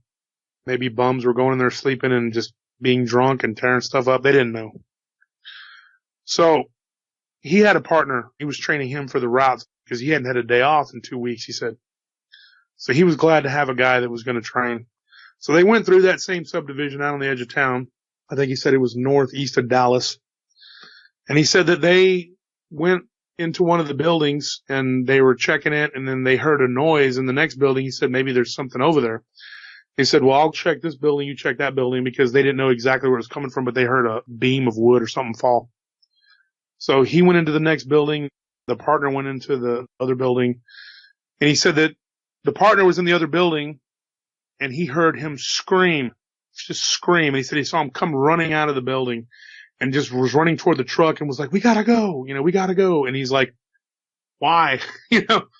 So he kind of walked out of the building slowly, I didn't know what was going on. I didn't know why we were running. He looked in the window and he saw this brownish black creature standing there looking like hunched down, I guess, to look out the window. And he said that it looked like a werewolf, like a literal werewolf was standing there looking at him. And he thought, I am staring at a werewolf. He's like, there's no other way to describe it. This looks like a quintessential werewolf. Quintessential, my word, but that's what he said. He said it just looked like a classic werewolf. And he said that he just ran to his truck. They got in the truck. It was raining and they took off. And he said that they got down the street. They pulled into an IHOP and they called the police. They told them that they think maybe there was some homeless people there because they didn't know what to tell the cop. And they had decided that they weren't going to tell the cop that they saw a werewolf. So they called police and the cop was like, okay, we'll go check it out. Nothing came of it. I guess they didn't find anything. But he said that they'd spent the night talking about it all night. And he said that the partner told him part of it that night, but then the next day, when they were going back out to do their patrol, they had talked about it, whether they were even going to go and do it.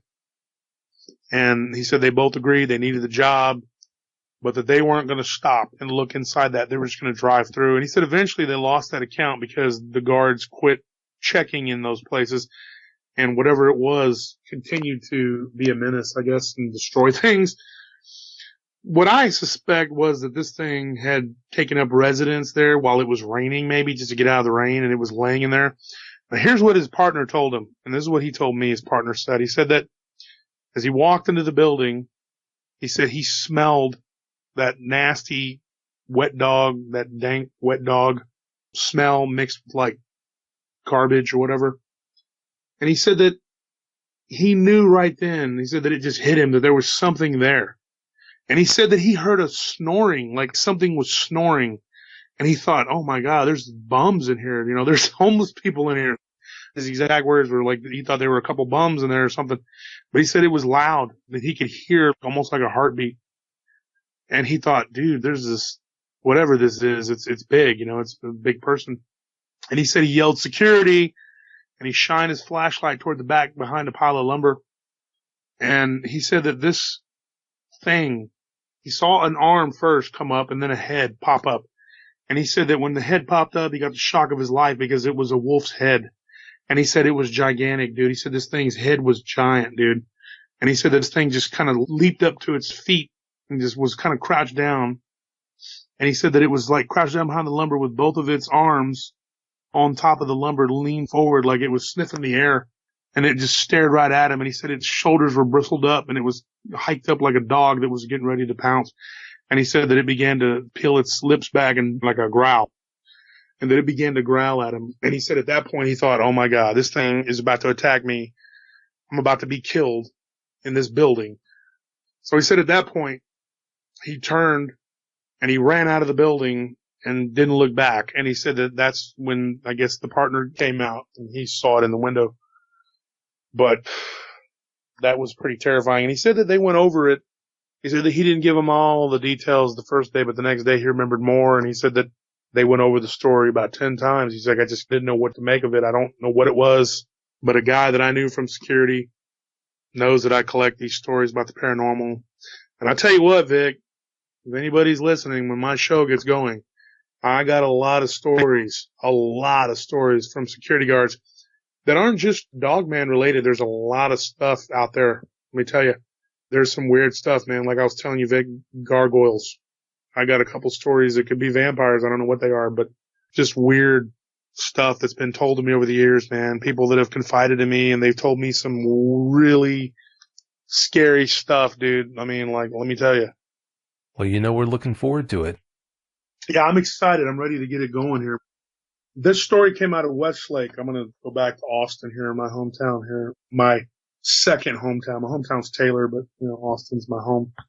So this guy, I don't know this kid personally, but he knew that I was from Austin and he gave me his story. Now it's kind of a short one, but it's pretty crazy. He was coming back from the theater one night, the Paramount, him and his girlfriend, and they live out in Westlake. He was young, still lived with his mom and dad and his girlfriend. They were driving back to his girlfriend's house.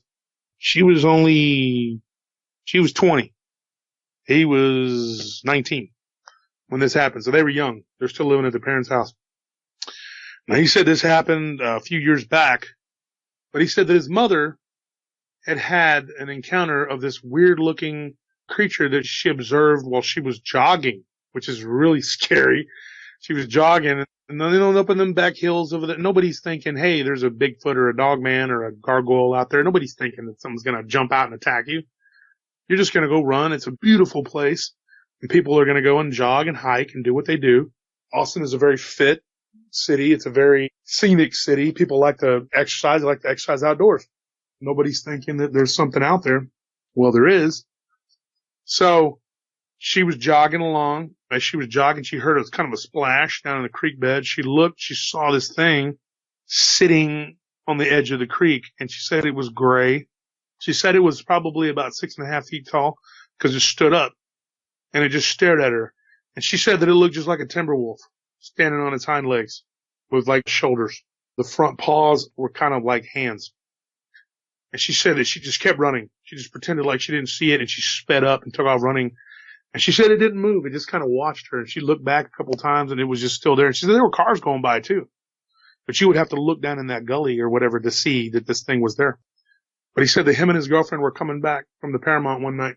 I don't remember exactly. He's still a young guy, so I don't remember what it was. I think he said that they had gone to see a comedian or something, Jim Gaffigan or something. So anyway, they were coming back.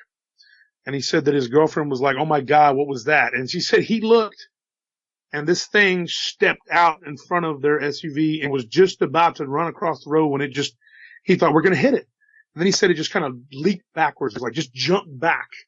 And he said they slammed on the brakes and were kind of turning or whatever. Now I told him, I said, and I know this because I hit a deer not too long ago. And I said, dude, you don't swerve. Don't ever do that. If you're going to hit the dog, man, you're going to hit it. He said, dude, If it was a deer, I would have just kept, but he goes, this thing, I didn't want to hit it.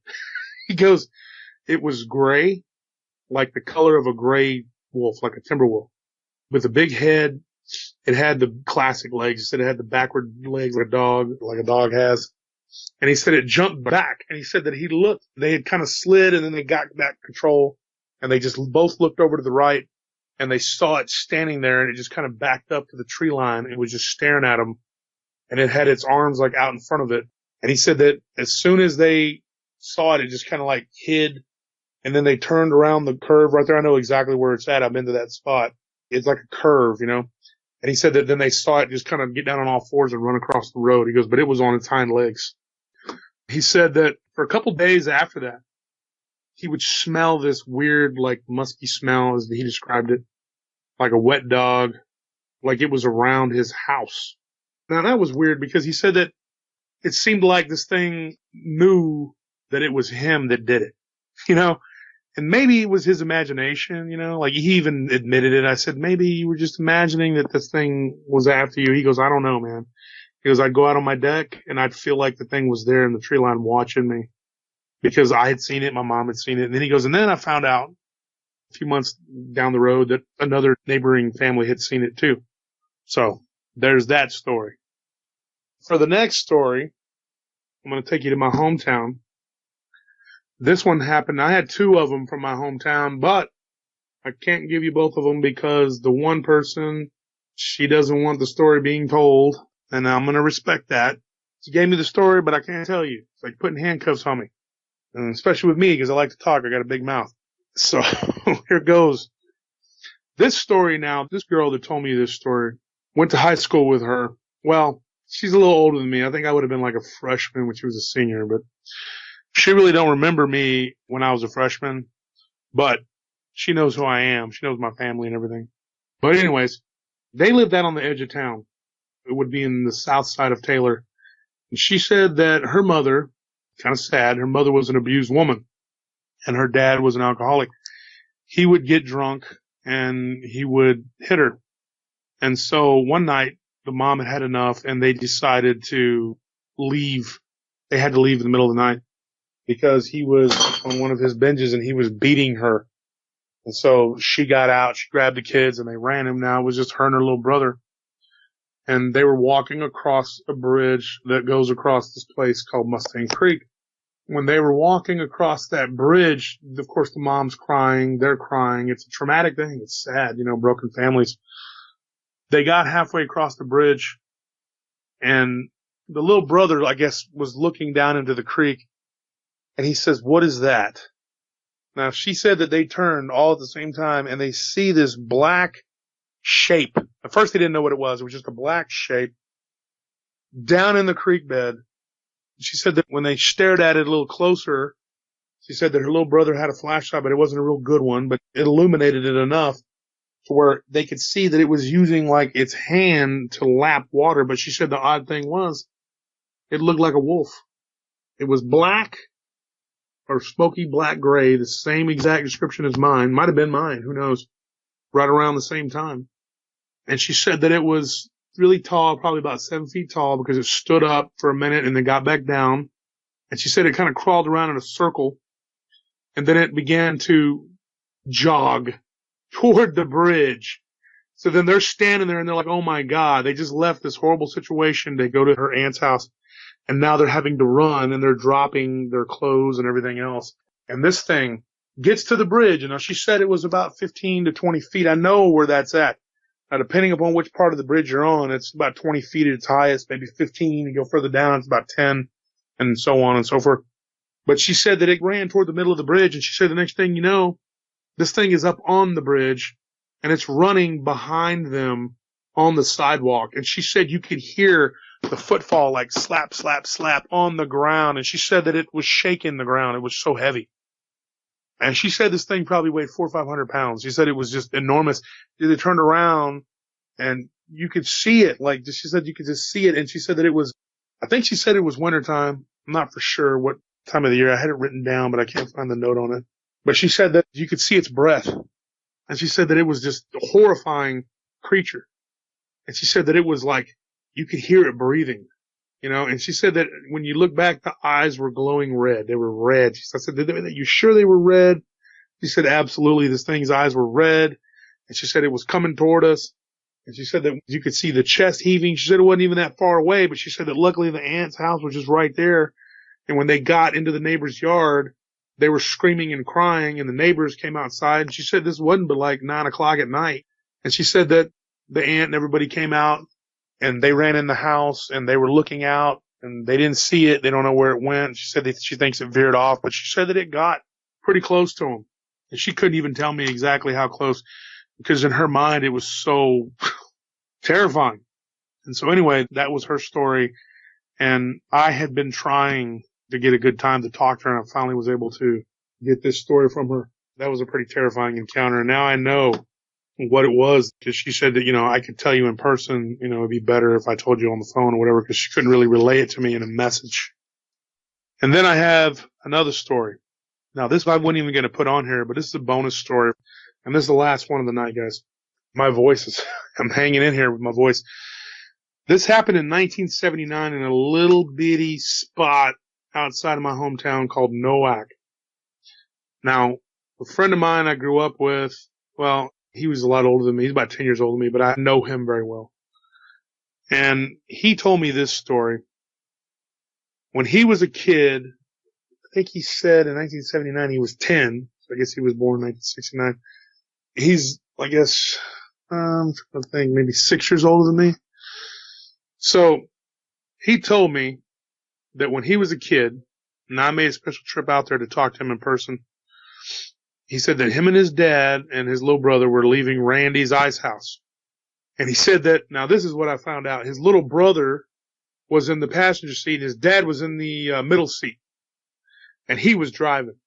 Now he said he was like 10, 11 years old. Now, that's not so unusual in these country towns. His dad got lit and was like, you know what, you drive, son. So he drove him home. Now, believe me, that happens. I've done that with my dad before. But they were driving out near Nowak, where he was from, out there in the country. See, at first I thought that he was in the passenger seat and his dad was driving, but no, I talked to him and he said, no, I was driving. So that's what happened. But he said that they were driving down these backcountry roads, and I know exactly where this place is at too. And he said his little brother pointed out the window and said, look, a dog. And when him and his dad and his little brother look out the window, they look a little closer and they see that this isn't a dog. This is some sort of weird looking creature crawling up underneath the barbed wire fence.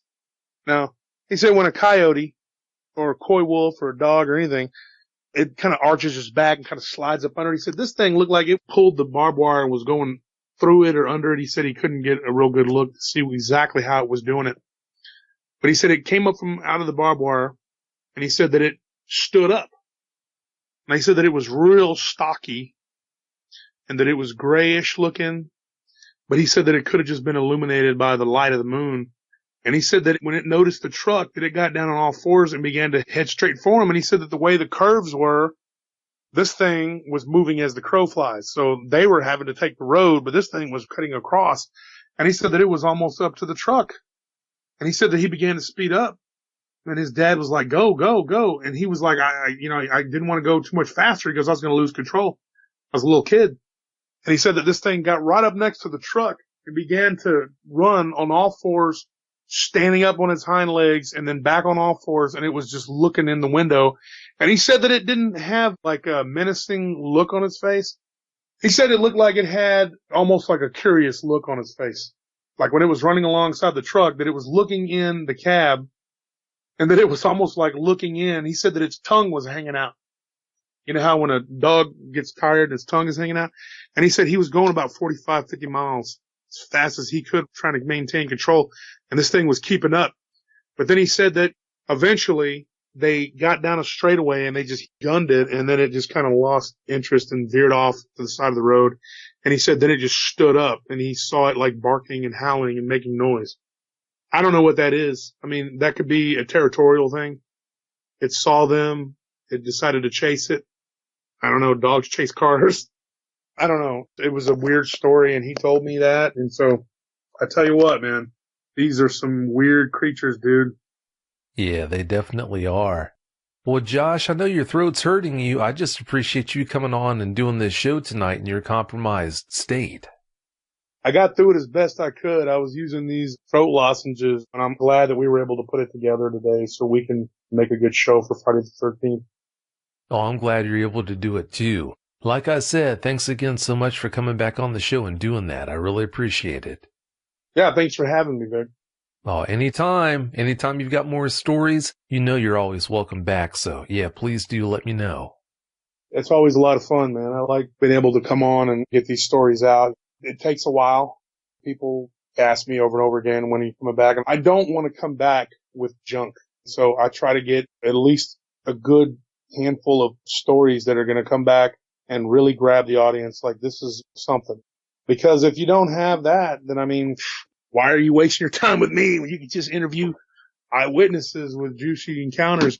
So I want to come back and I want to make everybody happy, with the stories and get these out there, man. Well, that's what you did. Yeah, there are a lot of people that are going to love listening to this. But like I said, thanks again so much for your time. Have a great night. You too. Bye. Bye. If you've had a dogman encounter of your own and would like to speak with me, whether in private or on the show, please go to dogmanencounters.com and submit a report. I'd love to hear from you.